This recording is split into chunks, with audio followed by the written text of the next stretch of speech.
আপনি কি জানেন যে টলিউডের জনপ্রিয় অভিনেতা সাহেব ভট্টাচার্যের বাবা একজন কিংবদন্তি ফুটবলার ছিলেন? জি ভিউয়ার্স, ঠিকই শুনছেন। আমি বলছি কথা সিরিয়ালের অগ্নিবীর গুহ মানে সাহেব ভট্টাচার্যের কথা। তার বাবা ছিলেন সুব্রত ভট্টাচার্য, ভারতের অন্যতম সেরা ডিফেন্ডার এবং মোহনবাগানের ইতিহাসে এক অবিস্মরণীয় নাম। সুব্রত ভট্টাচার্য প্রায় 17 বছর মোহনবাগানের হয়ে খেলেছেন। তার সময়কার ডিফেন্স ছিল রীতিমতো দেওয়াল।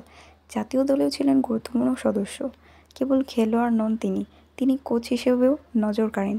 মোহনবাগান থেকে ইস্ট বেঙ্গল দুই ক্লাবেই করিয়েছেন কোচিং এবং অসংখ্য তরুণ খেলোয়াড়ের মেন্টর হয়েছেন। সাহেব ভট্টাচার্য নিজে অভিনয় সাফল্য পেলেও তিনি সবসময় তার বাবার অর্জনে গর্বিত। এদিকে সুনীল ছেত্রী ভারতের জাতীয় ফুটবল দলের অধিনায়ক, যে কোটি কোটি ভক্তের হিরো। তিনি বিয়ে করেছেন সাহেব ভট্টাচার্যের বোন সোনাম ভট্টাচার্যকে। জি ভিউয়ার্স, সোনাম ভট্টাচার্য এবং সুনীল ছেত্রী তাদের দুজনের একটি পুত্র সন্তান রয়েছে, তার নাম ধ্রুব। একদিকে দেশের গর্ব সুনীল আর অন্যদিকে বাংলার গর্ব সুব্রত ভট্টাচার্য ও তার পরিবার, এক কথায় সম্পূর্ণ ফুটবল রাজবংশ। এদিকে সাহেব ভট্টাচার্যর দুর্দান্ত অভিনয়।